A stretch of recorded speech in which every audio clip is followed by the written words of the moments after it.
Reinforcement की team को पहुंचने में ज्यादा समय नहीं लगता और भागते हुए सबसे पहले वाली लेडी नाइट कहती है कि कैप्टन रीटा, हम आपकी मदद करने के लिए आ चुके हैं। लिन उसे देखकर चौंक जाता है, मन में कहता है कि एक और स्क्वाड पहुंच गया है। रीटा जो अभी भी अपने आप को संभाले हुए साइड में अपने इंजर्ड साथी को देखते हुए दूसरी साथी से कहती है कि जितने भी जख्मी लोग हैं उन लोगों को इस जगह से लेकर जाओ, हम उन लोगों को और ज्यादा सफर करने नहीं दे सकते। उसकी साथी कहती है कि ठीक है, फिर चुप होकर अपने मन में कहती है कि हमारे जितने भी साथी उसके ऊपर अटैक करने के लिए गए थे उन्होंने सभी ने एक एक बार अटैक किया था और उसने हर एक अटैक को ब्लॉक किया, जिसके बाद उनकी हालत बहुत ज्यादा खराब हो गई। वहीं पर कैप्टन रीटा ने बिना फेल हुए मॉन्स्टर के ऊपर कई बार अटैक किया है और उनमें अभी भी इतनी ताकत है कि वो उस मॉन्स्टर के ऊपर में काउंटर अटैक कर सकती हैं। इससे एक बात साफ पता चलती है कि कैप्टन रीटा का उनके बॉडी के ऊपर कंट्रोल बहुत ज्यादा इनक्रेडिबल है।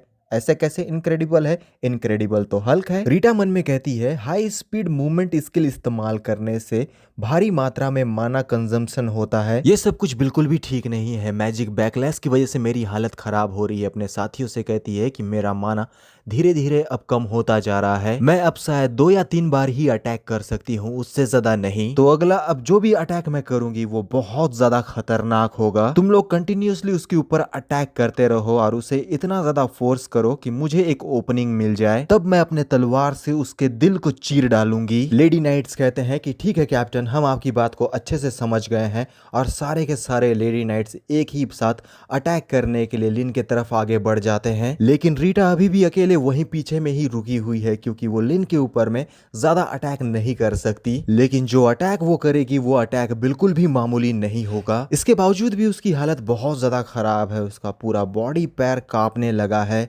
वो बड़ी मुश्किल से अपने आप को संभाले हुए है, लेकिन फिर भी वो ज़्यादा देर तक अपने आप को नहीं संभाल पाती और जाकर सीधा दीवार से सट जाती है, क्योंकि वो दीवार से सट कर ही अपने आप को गिरने से बचा सकती है। क्योंकि अगर वो इस जगह पर गिर गई और लोगों ने देख लिया कि रीटा यहाँ पर गिरी हुई है तो उनका जो मोरल है वो बहुत बुरी तरह से डाउन हो जाएगा, जिससे वो ये बैटल भी हार सकते हैं। इसलिए रीटा अपने आप को संभाले हुए है, खड़ी है, क्योंकि वो इन सारे लेडी नाइट्स में सबसे ज़्यादा ताकतवर है। लेकिन ज़रूरत से ज़्यादा शील्ड को टच करने के कारण उसका बॉडी जवाब देने लगा है। चेहरा टमाटर की तरह लाल हो गया है, पूरा शरीर ही गर्म भाप छोड़ रहा है। साथ ही वो जो लंबी लंबी सांसें ले रही है वो सांस भी बहुत ज़्यादा गर्म है। वो अपने आप को बड़े मुश्किल से संभाल रही है। वहीं पर लेडी नाइट्स ने लिन के ऊपर में अटैक करना शुरू कर दिया है। लिन अपने मन में कहता है कि वो एक के बाद एक मेरे ऊपर अटैक करते जा रहे हैं। जैसे ही मैं कुछ लोगों को हैंडल कर लेता हूं तो उनके बाकी साथी आकर बैटल को ज्वाइन कर लेते हैं। अगर ये सिचुएशन ऐसे ही चलता रहा वो समय दूर नहीं होगा कि मेरा सारा स्टेमिना खत्म हो जाएगा। ग्रीन हेयर लेडी नाइट अपने स्वॉर्ड से लिन के ढाल के ऊपर अटैक करती है। लिन उसके अटैक को ब्लॉक कर देता है। सिस्टम अपेयर होकर कहता है कि आपने सक्सेसफुली एनिमी के अटैक को ब्लॉक कर दिया है। इसी वजह से अब इस लेडी के ऊपर में भी रिएक्शन शुरू हो चुका है, लेकिन उसके हाथों में जो स्वॉर्ड था वो इस रिएक्शन की वजह से हाथों से छूट जाता है। लिन की हालत भी कुछ खास नहीं है, उसके हाथ बहुत बुरी तरह से कांपने लगते हैं। वो फ्रस्ट्रेटेड होते हुए दर्द में अपने मन में कहता है कि कंटिन्यूअसली अटैक को ब्लॉक करने की वजह से मेरा राइट आर्म अपने लिमिट तक पहुंच चुका है। मुझे जल्दी से जल्दी कोई एक ऐसा रास्ता ढूंढना होगा जिससे मैं इस बैटल को खत्म कर सकूं, क्योंकि अगर ये सब कुछ ऐसा ही चलता रहा तो वो समय दूर नहीं है कि मैं इनके कब्जे में आ जाऊंगा। ग्रीन हेयर लेडी का तलवार जो अभी भी हवा में उड़ रहा था, लिन उसे अपने हाथों से पकड़ लेता है और ग्रीन हेयर लेडी की हालत बहुत बुरी तरह से खराब होने लगती है। उसका चेहरा टमाटर की तरह लाल हो चुका है। लिन तलवार को अपने हाथों में पकड़ने के बाद एक सीरियस लुक में अपने मन में कहता है, मैंने तो अभी तक इस वर्ल्ड को अच्छे से देखा तक नहीं है, इसीलिए मैं इस जगह पर ऐसे ही इतने आसानी से नहीं मर सकता। अपनी जान को बचाने के लिए मुझे लड़ना ही होगा। वो यहाँ अपने स्वॉर्डमैनशिप स्किल एबिलिटी का इस्तेमाल करता है और ये जितने भी लेडी नाइट्स होते हैं वो ये देखकर कि वो एक स्पेशल एबिलिटी का इस्तेमाल कर रहा है वहीं पर ही रुक जाते हैं, क्योंकि ये अटैक बहुत ही ज़्यादा खतरनाक होता है। लेकिन सारे लोग बड़े ही गौर से देखते हैं कि आखिर अब कौन सा रिएक्शन होने वाला है, लेकिन कोई रिएक्शन दिखाई ही नहीं देता। लगता है कि लिन का प्लान फेल हो गया है। सिस्टम कहता है कि स्वॉर्डमैनशिप ऑलरेडी यूज कर लिया गया है, करेंटली एक्वायर स्किल 0/1 है। लिन चिढ़ते हुए कहता है कि एक्वायर स्किल सिर्फ एक ही बार इस्तेमाल किया जाता है, ये भी कोई बात है। वहीं पर रीटा, जिसके मुंह से अभी भी गरम गरम सांसें निकल रही है, उसका चेहरा ब्लश कर रहा है, मन में कहती है कि वो सुन्न और झंझनाहट वाली फीलिंग खत्म होने का नाम ही नहीं ले रही है। मैं जितने ज्यादा स्पीड में मूव करती हूँ, ये झुनझुनी वाली फीलिंग मेरे पूरे बॉडी के हर एक पार्ट में फैलती जाती है, यहाँ तक कि अब मुझे मेरे internal organs completely empty feel हो रहे हैं। इन सब के अलावा ऐसा लगता है जैसे मैं अपने होशो आवाज को खोती जा रही हूँ। राइट साइड की लेडी नाइट कहती है कि चलो हम साथ में मिलकर इसके ऊपर में अटैक करते हैं, तब इसे बचने का कोई भी मौका नहीं मिलेगा। दोनों अपने स्वार्ड को जमकर पकड़ लेते हैं और सीधा लिन के ऊपर में अटैक करते हैं। लिन ये देखकर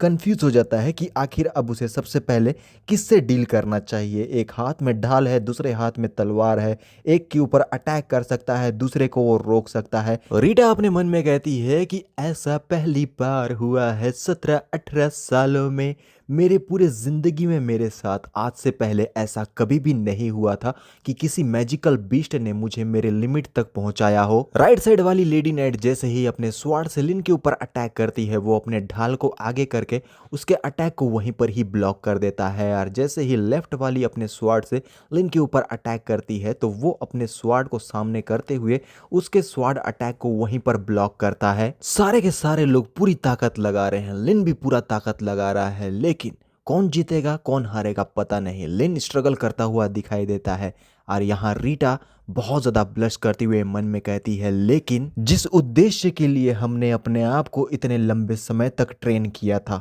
उसके पैरों से लाइटनिंग निकलती है, यानी कि अब वो अपना एक अटैक करने वाली है उस सिटी स्टेट को प्रोटेक्ट करने के लिए। मैं बिल्कुल भी हार नहीं मान सकती। रीटा जिस दीवार से सटकर अपने आप को गिरने से बचा रही थी, उस दीवार में उसके बड़े बड़े बम के निशान बन चुके हैं। वो किसी किडनी या गुर्दे के समान दिखाई दे रहे हैं। रीटा जो अपने स्ट्रेंथ के लिमिट तक पहुंच चुकी है, अब वो अपना आखिरी अटैक करने के लिए बड़े ही तेजी से आगे की ओर में बढ़ती है और पीछे इतना ज़बरदस्त धमाका होता है। इसी से हम रीटा के स्पीड का अनुमान लगा सकते हैं कि वो किस लाइटनिंग स्पीड से आगे की ओर में बढ़ रही है। बढ़ क्या रही है, वो तो अब लिन के सामने में आ गई है। रीटा के बॉडी से इलेक्ट्रिक निकल रहा है।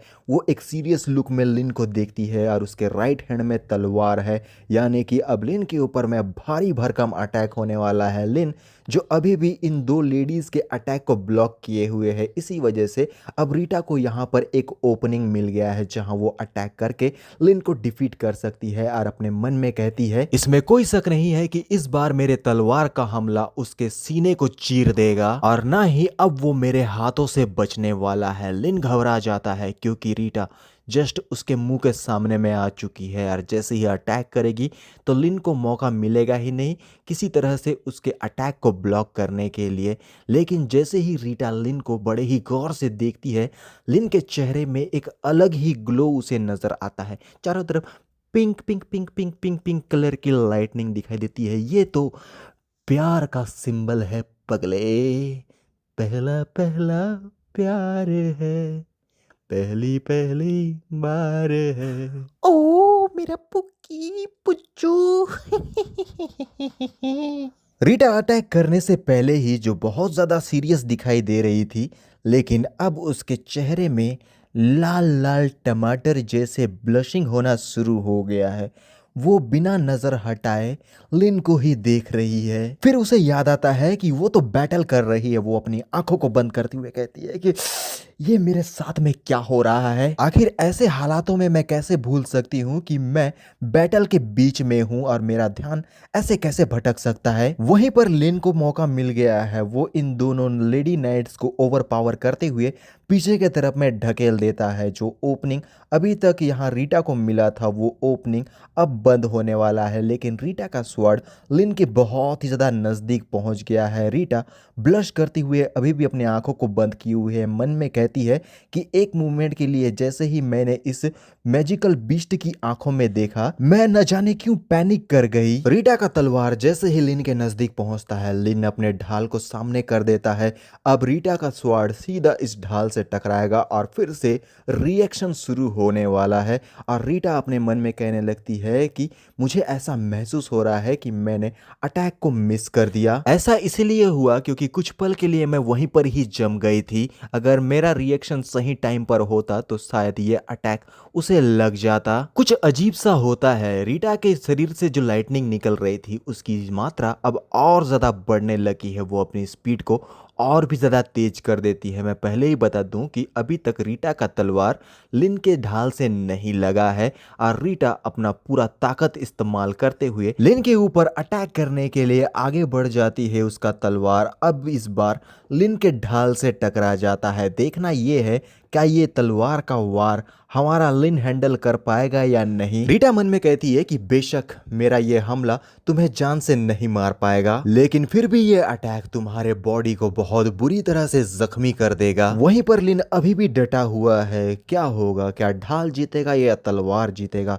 ये देखने में बहुत ज्यादा मजा आने वाला है। लेकिन रीटा यहाँ लिन को बहुत बुरी तरह से ओवर पावर करते हुए उसे पीछे की तरफ में ढकेलती है। उसने अपनी पूरी ताकत का इस्तेमाल किया है। बहुत सारे मलबे अब सीधा लिन के ऊपर में गिरने लगते हैं, या फिर हमारी रीटा के अटैक की वजह से ये बहुत ही भयंकर धमाका हमें दिखाया जाता है। ऐसा लगता है कि लिन बहुत बुरी तरह से इंजर्ड होने वाला है, लेकिन ढाल के पीछे में एक डेविलिश आंख सामने के तरफ में देखता है और बेशक ये हमारा लिन ही है और तलवार और ढाल अभी भी एक दूसरे से टकरा रहे हैं। इस वजह से ये जो ढाल है उसमें क्रैक्स आने लगते हैं। लिन ओवर पावर करते हुए अपने ढाल से पूरा ताकत लगाकर रीटा को पीछे के तरफ में ढकेल देता है और इसी के साथ में सिस्टम कहता है कि आपने सक्सेसफुली अटैक को ब्लॉक कर दिया है और रीटा के बॉडी में अब दोबारा से वो रिएक्शन शुरू हो गया है। उसका पूरा शरीर झनझनाने लगा है, दिल की धड़कन तेज हो चुकी है, चेहरा एकदम टमाटर की तरह लाल हो गया है। बेचारी बेबस है, अपने मन में कहती है कि नहीं, ऐसा नहीं होना चाहिए था। अब ये सब कुछ दोबारा से शुरू हो रहा है। उससे ज्यादा तो ये जो बड़े बड़े पहाड़ है वो देखने में मजा आ रहा है। रियलिटी में ऐसा उतना नहीं होता है यार, लेकिन ये लोग दिखाने के लिए इतना काहे दिखा देते हैं। और एक बात, मैं बिल्कुल भी ठरकी नहीं हूँ, मैं बस सिचुएशन को तुम लोगों को फील करवाना चाहता हूँ, इसीलिए ये सब कुछ करता हूँ, वरना नॉर्मल करने से भी मेरा कोई नुकसान नहीं होने वाला। लेकिन एक बात बिल्कुल सही है, रीटा का जो अटैक था वो बिल्कुल भी नॉर्मल नहीं था, वो बहुत ही खतरनाक अटैक था। इसी वजह से लिन का जो ढाल है अब वो ब्रेक हो चुका है। लेकिन सिस्टम अपेयर होकर कहता है आपने सक्सेसफुली एनिमी के अटैक को ब्लॉक कर दिया है। इस बार जो रीटा की हालत हुई है वो पहले से बहुत ज़्यादा बुरी है। मेरे ख्याल से अब वो दोबारा अपने आप को नहीं उठा पाएगी। उसके ज़बान से एक बहुत ही तेज चीख निकलती है। शायद ये पहली बार है कि रीटा इतनी ज़ोर से चीखी होगी। सारे लेडी नाइट्स ये देखते हुए चौंक जाते हैं क्योंकि उनकी कैप्टन जो इतने बहादुरी से अब तक लड़ाई लड़ रही थी, अब उसकी हालत भी खराब हो चुकी है। वहीं पर हम रिया और उसके साथियों की तरफ देखते हैं जो बड़े तेजी से बैटलफील्ड के तरफ में जा रहे होते हैं, लेकिन रीटा जो इतनी जोर से चीखती है उन लोगों तक भी वो आवाज सुनाई पड़ती है। सबसे पीछे वाली लेडी नाइट कहती है कि अभी अभी जो चीख की आवाज हमें सुनाई दी थी वो उस ओर से आ रही है। दूसरी लेडी नाइट कहती है कि ये आवाज कुछ जानी पहचानी लग रही है। तीसरी लेडी नाइट कहती है कि अगर मैं गलत नहीं हूं तो ये शायद हमारी कैप्टन रीटा की वॉइस थी। रिया चिढ़ती हुए कहती है कि बकवास की बातें करना बंद करो। बेशक ये चीख की आवाज उस मैजिकल बीस्ट की ही है, उसमें इतनी ताकत नहीं कि वो मेरी मदर से इस तरह की चीख निकलवा दे। तो गाइज इसी को कहते हैं ओवर कॉन्फिडेंस। और वहीं हम देखते हैं रीटा को जो अब तक किसी तरह से अपने आप को संभाले हुए थी, अब जमीन पर धराशाही हो चुकी है। उसके हाथों से तलवार छूट गया है, जमीन पर पड़ी हुई है बेचारी बेबस और लाचार। वहीं पर हम लिन को देखते हैं जिसके हाथों से अब शील्ड डिसअपेयर हो रहा है। वो अपनी आंखों से रीटा को निढाल जमीन पर देखता है। सिस्टम कहता है कि तुमने रीटा को डिफीट कर दिया है और तुम्हें मिलता है lightning flash step skill, speed plus 160, level up plus 3 में। होस्ट का करंट लेवल है 10, लेकिन लिन जो शांत खड़ा हुआ है उसके पीठ से धुआं निकलता है, वो भी सीधे रीढ़ की हड्डी से। लिन पीछे देखते हुए कहता है, आह, आखिर मेरा ये पीठ मेरे हाथ से ज्यादा दर्द क्यों कर रहा है? तो क्या ऐसा हो सकता है कि उसके स्वॉर्ड स्ट्राइक के पावर ने मेरे इंटायर बॉडी को आर पार कर दिया? अब रिया भी यहाँ पर पहुंच गई है। अपने तलवार को निकालकर तेजी से आगे बढ़ती हुए कंफ्यूज होकर कहती है कि मॉम, आपके साथ में ये क्या हो गया? लेकिन उसकी आवाज को सुनते हुए लिन पीछे की तरफ में मुड़कर देखता है और अभी भी रीटा बेहोश जमीन पर पड़ी हुई है। रीटा चिल्लाते हुए कहती है कि बास्टर्ड, आखिर तूने मेरी मॉम के साथ में क्या किया? मैं तुझे बिल्कुल भी जिंदा नहीं छोड़ूंगी, इसका तुझे भुगतान करना ही होगा। लगता है छोरी भूल गई है कि इसकी भी हालत को खराब किया गया था, दोबारा से इसकी हालत अब खराब होने वाली है। लेकिन इस बात को भी हमें नहीं भूलना चाहिए कि लिन के हाथों में जो शील्ड था अब वो डिसअपेयर हो गया है, लेकिन लिन को एक न्यू स्किल भी मिला है। तो अगला एपिसोड देखने में मजा आएगा।